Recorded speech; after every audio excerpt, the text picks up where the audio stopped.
Hi, everyone. This is Oabona Kgengwenyane coming to you from Gaborone, Botswana, Africa. And this is another episode of Growth Well podcast.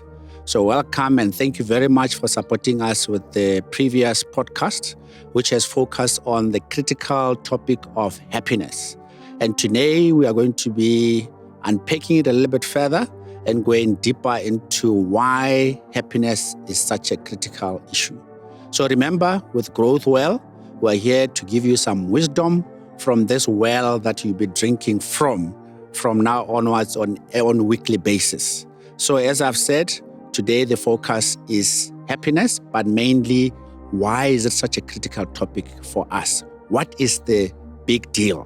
And again, Growth Well podcasts and Innolead in general, our aim and our purpose is to assist you with insights and ideas that hopefully can contribute to a better life. So welcome and let's get going. Now, first I would like to start with a bit of a fun moment. We call it at Innolead the I-Fun moment or something positive, especially from an African perspective. Now, last year as Innolead, we hosted a Silicon Valley entrepreneur who came here to do some work. And he was coming to Botswana for the first time. This is a gentleman who's traveled the world, has visited about 120 countries globally, and we spent about a week with him after doing some work. He even visited our tourist areas in the north. Some of you must have heard about the Okavango Delta. Now, when he was here talking to people, talking to business people, he said something to me. He said, Oabona, there's something special about this country. The way people are so genuine, they're so warm, they are real. And even going around with the security and everything, I think this is one of the few countries in the world that are still civilized. What a word. That was quite amazing coming. And it's not just him. Now, just 2 weeks ago, I was in Canada attending the Strategic Coach Program, of which Innolead is a member, so that we try to improve our entrepreneurship journey and also build capacity within the business for improvements.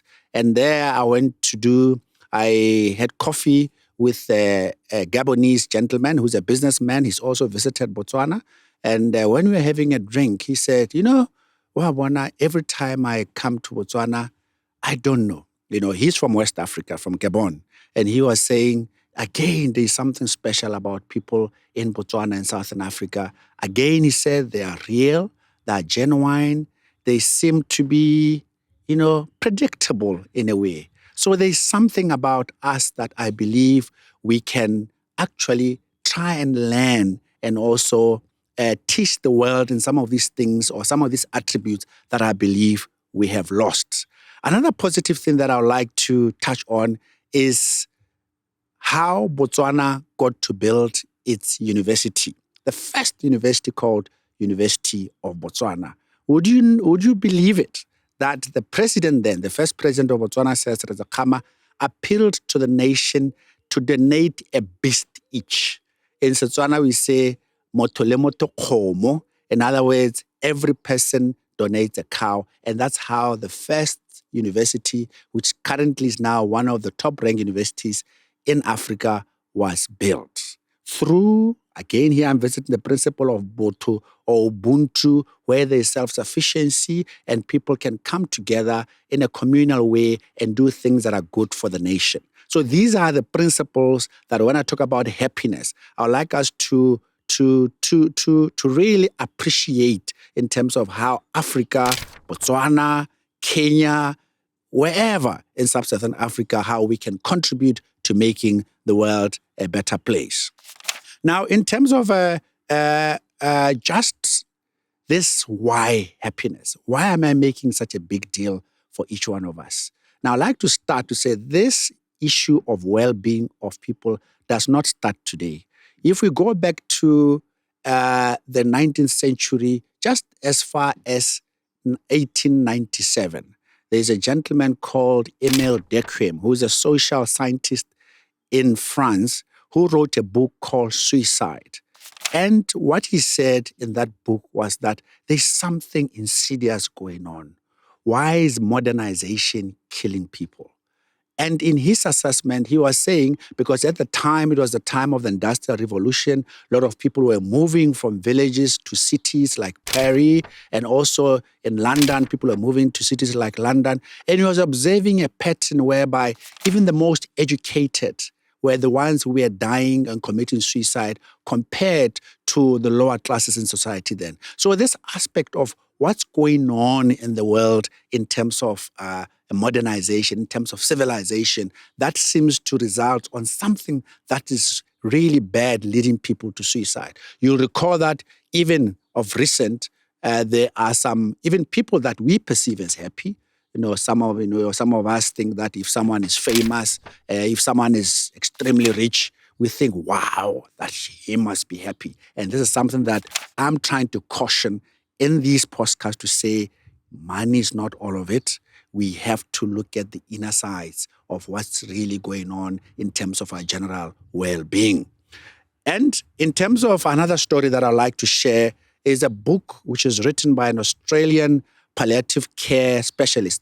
Palliative care are people who care or look after people who are on their last years or dying. Now, Bronnie Ware, who was looking after these people dying, she shared in her book called The 5 Regrets of the Dying. And here I'm just to highlight to you how sometimes we live lives that are so fast, that are so driven by other social permutations or social drivers without actually taking control and saying, what do I want? What am I good at? How should I be spending my time? Now, some of these stories were very touching. Now, these 5 regrets, just to summarize them, one was where people were saying, I should have lived a life true to myself.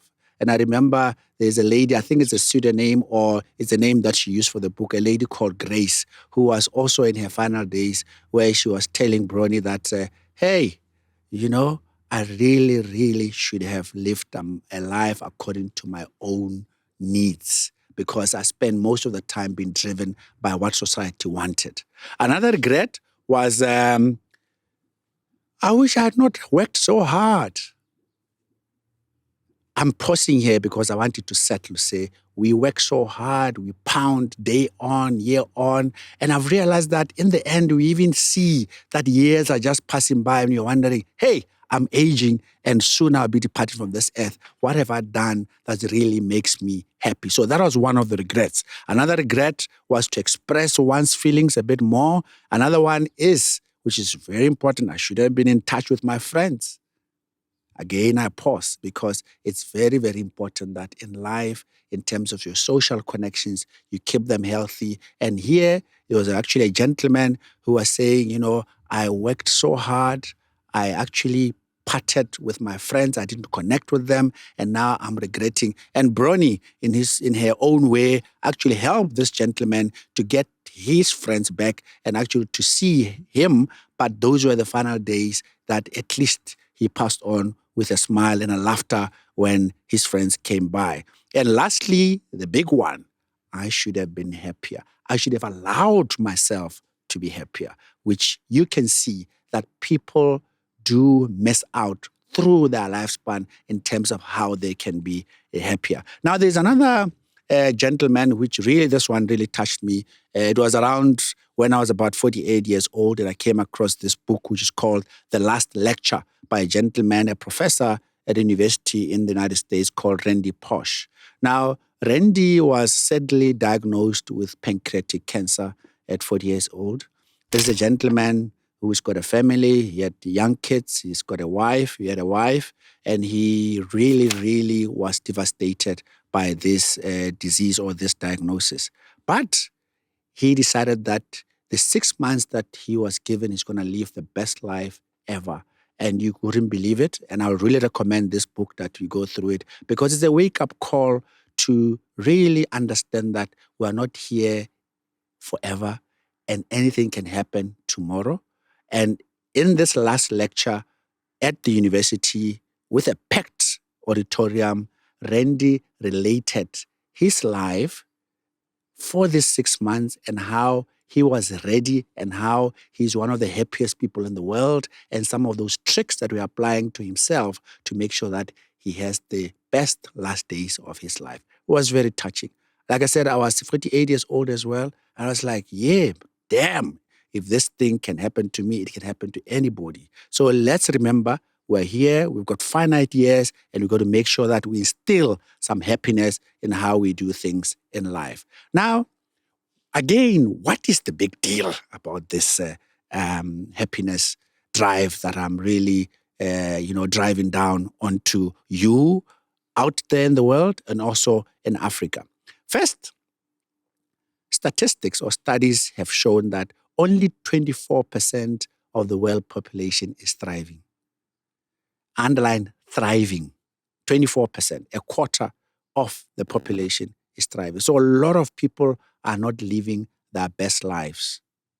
And some of you who follow the World Happiness Report, which I'll talk about soon, it indicates that the Scandinavian countries are in the top 10 happiest countries, are the top 10 in terms of rankings by the United Nations Happiness Report. And in this report, it is clear that those countries like Denmark, like Finland, are the ones who have people who are more thriving than any other place on earth. But let's just hold on because I'll talk more about it. The other one was the study by the World Health Organization that indicates that the rate of suicides in the world have really gone out of control. You recall a few years ago where the world lost one of the most popular chefs who committed suicide in France. Someone who I also love watching the programs that he produces on television, especially on National Geographic. Another one was a lady called Kate Spade, who was a fashion lady who was also extremely rich in the US, who also committed suicide, surprising the world to say, why are all these people having all the stuff in the world, but they can go to the extent of taking their lives? The other one, which is touching, which is obviously also affecting us a lot here in Botswana, in South Africa, in the world, and it's really reaching epidemic levels in the developed world, is problems of mental health. Again, studies show that since 1960, rates of mental health have gone up 10 times. So there is a problem going out there. That is why the investment in well-being, in happiness, can really assist this drive. And what's happening globally as well is that countries are building structures and policies to really try to address this aspect of well-being and happiness. As an example, we've got countries like India who have established a Ministry of Happiness. A few years ago, under Theresa May in the UK, they established a Ministry of Loneliness. Germany also had a Ministry of Happiness. Abu Dhabi, Dubai, they've got a Ministry of Happiness. And they're trying to ensure that all the policies that they develop in their government instills aspect of happiness in their populations, even in education. Professor Martin Seligman of UPenn University, they did tests, pilot tests in schools in Australia around 2007 and 18, where they were building happiness and well-being aspects into the curricula of students of adolescent age, and you won't believe it, where actually there were improvements, not just in school performance, but also bullying, drug abuse, all those things reduced simply because of this aspect of building resilience and grit in the kids through these happiness strategies. So it does work, and statistics can really show. So I'll share more about the happiness report, which was recently launched by the United Nations. And this report looks at a number of factors. They've got 6 variables or indicators that they use to measure the level of happiness across about 150 countries across the globe. Obviously, I know I might seem like I'm bashing money. And we know that, especially for us developing countries, money is extremely important so that we get out of poverty or the struggles of life. And so it's not just about taking money out of the formula. So one of the measures is GDP, to really measure how the country is doing in terms of well-being of people on the financial side. The other variable is generosity. How generous is the population? One is freedom of life choices. So are you free to really reach your potential and reach your purpose, whatever your purpose might be in life? The other one is healthy life expectancy. How good are the people in terms of health being, or health or happy span, as sometimes I call it, in terms of life expectancy of that nation? The other one is level of social support. And it's really just a simple question where they ask, when you are in trouble or when you are in pain, do you have somebody in your life that you can reach out to support you? And the last one is trust. Now, how well do you trust the systems in your country? This touches on issues of corruption. How much do you trust your government? How much do you trust your neighbor? It reminds me of how a country like Botswana, we even building things like walls around our houses as something that's part of how someone is becoming, becomes someone of status in society, which for me is an indication of a deteriorating society, because now you can't chat with your neighbor like we used to do in the 80s and the 70s. I remember, we had neighbors, we just had fences, and we'll actually be able, my mother will be able to chat with a neighbor across the fence for an hour, just chatting and connecting. We don't do those things anymore because we've got all these walls. We worry about crime. I can't underestimate that, and hence all these walls. Now, the other one is, okay, I've talked about GDP, generosity, freedom of choices, healthy life expectancy, support, and trust. So those are the 6 variables that get measured. And from this report, which almost has been the same for the past 10 years, where the Scandinavian countries tend to dominate the top 10 list. So that seems to carry on. But interesting from this report, which was noted by the experts, was the drop in rankings for countries like the USA and the UK, which has, for some reason, has deteriorated. Even experts in the US have talked about how even life expectancy in the United States is actually reducing. So there is serious issues of mental health, of even just health span that is hitting some of these rich countries. As you know, US is the richest country in the world. But importantly, from when you read the whole report, they underscore how social support still presented as one aspect that is most critical for people's happiness. And this is what we talk about when we are referring to Ubuntu, about Boto, about how us as Africans, if we can package this concept of Ubuntu, we can actually lend it to the world. We also have aspects that we can also leverage for our own people to ensure that we don't lose these inherited type principles like Boto, solidarity, empathy, helping your family, helping your community, those things which are now becoming so critical in the world in terms of improving people's happiness, which we seem to be losing because we spend too much time trying to emulate people in the West to our own detriment. Now, the unfortunate part about this report is that our African countries remain at the bottom of these rankings. We still dominate. I mean, going through the list, I could see that from the 150 countries, I think from about 70 upwards, it's primarily African countries, especially the top 20 unhappiest countries. And sadly, my own country, Botswana, is also in that list. I know there are people that even go to the extent of even questioning the methodology that's being used. We can focus on that. But for me, it's neither here nor there. I think we've got to reflect and see what is actually happening, especially when aspects, they come or manifest in terms of rising crime, in terms of corruption. And those things are all indicators of a society that's in decline. And I think as Africans, we really have to guard against that. So that is the the UN World Happiness Report, just in summary. And what is important is that, as I said in the previous podcast, the United Nations have recognized that people need to be happier. The health needs to be really on top for the world to be more productive and for people to perform. So that has been underscored even by an article in The Economist in 2018, which also underscored that countries are recognizing the importance of happiness because people become more innovative and become more productive at work. But also, it's just something that we need. I mean, people need to be thriving. We deserve to be thriving. It's a universal thing.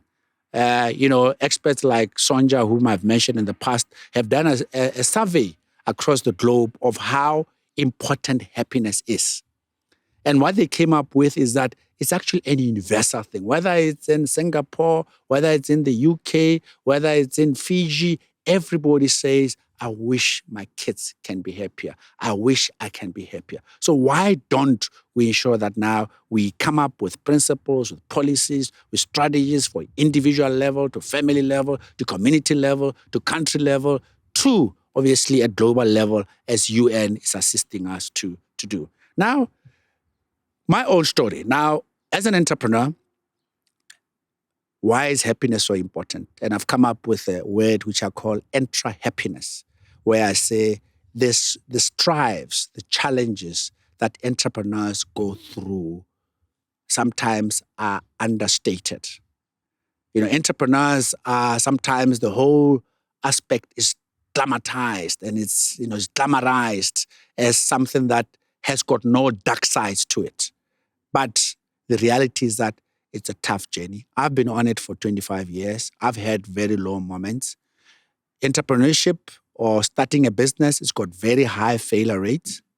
And also, the experts say only 5% of the global population has really true entrepreneurs. So you can imagine the whole promotion by governments, by globally, in terms of everybody needed to jump into entrepreneurship, and with such failure rates. I've seen people distraught, young people come into my office saying, Oabona, can you help?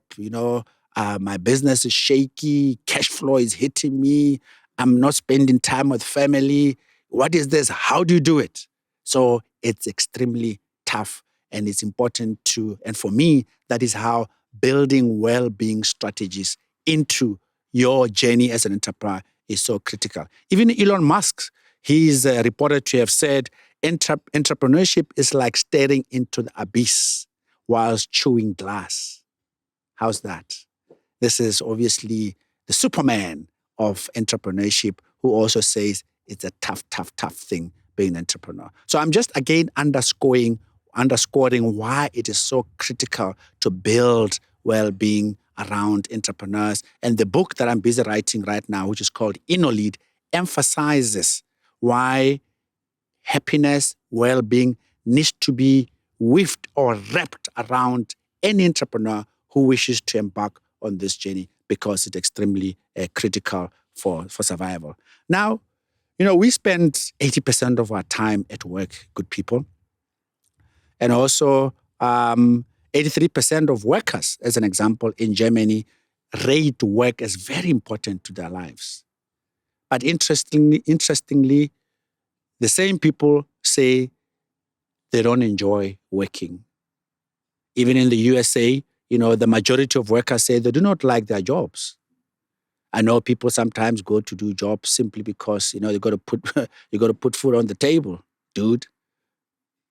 So why is that work has become such a drudgery, such unenjoyable, and yet is so important to our lives? Can we revolutionize those aspects of work such that it becomes more fun? And this is something that's been dear to me. That's why even at Innolead, we even have a team called the IDLO team. Its responsibility is purely to build fun in terms of how we do things at work.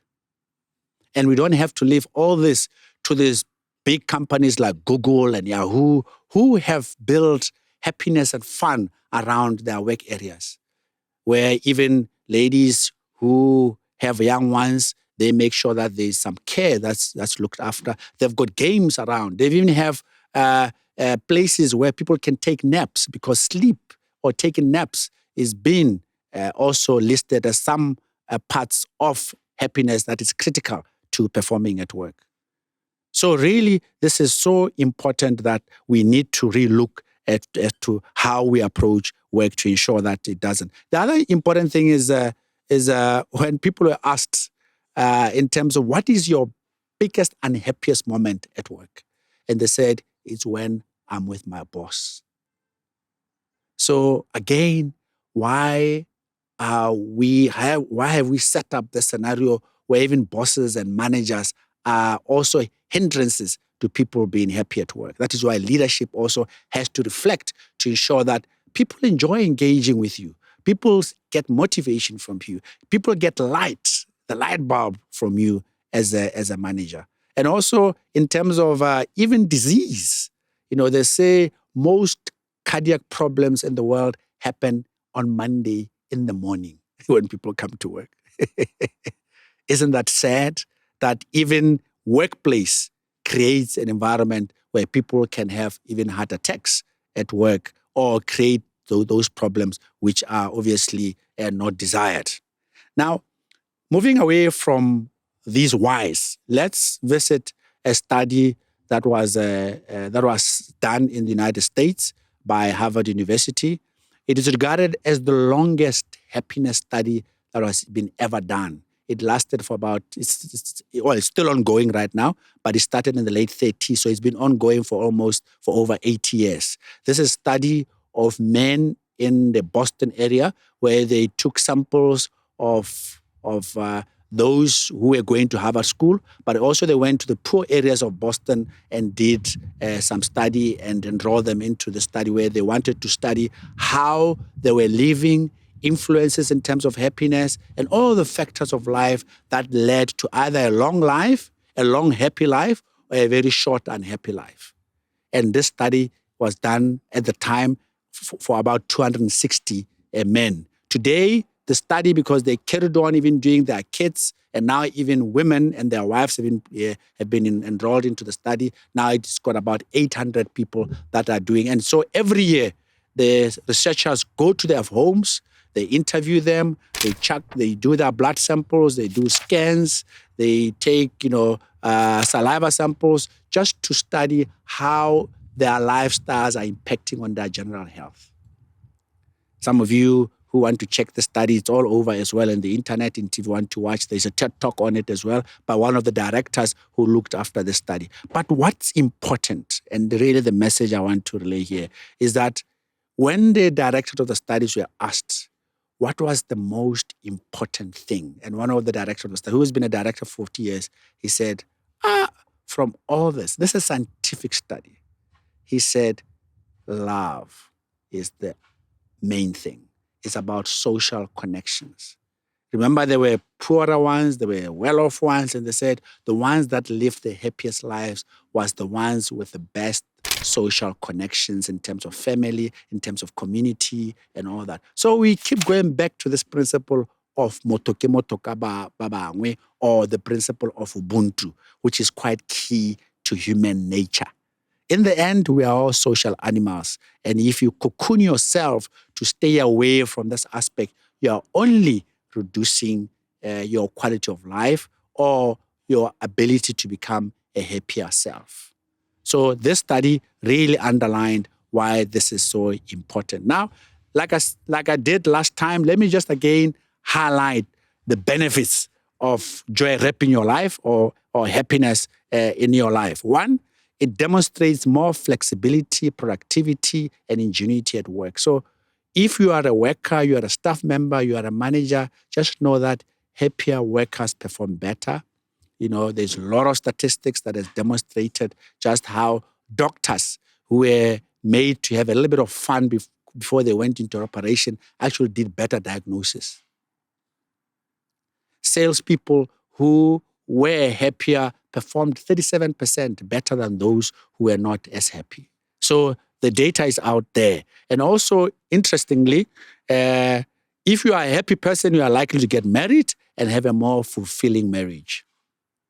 If I had more time, I would talk about that a bit more. And then also, if you are happier, you'll have more friends and then better social support. This is something that I've talked about already. And also, you have a healthier and longer lifespan and high levels of immunity. It's interesting, isn't it? That if you are happy, your immune system actually gets boosted.